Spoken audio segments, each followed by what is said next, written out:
Ahoj, vitaj späť na našom kanáli. Dnes sa naučíme veľmi dôležité veci. Sloveso mať a číslovky od 1 do 10. Poďme si najprv povedať tie čísla od 1 do 10. 1, 2, 3, 4, 5, 6, 7, 8, 9, 10. A teraz to sloveso mať.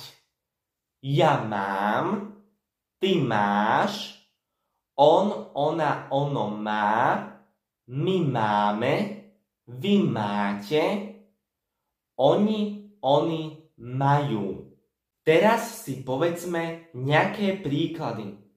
Mám 3 knihy. Ty máš 2 psov. Ona má 4 cukríky.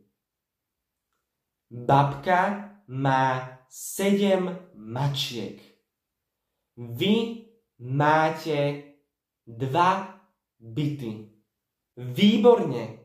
Teraz už vieš použiť sloveso mať a číslovky vo vetách.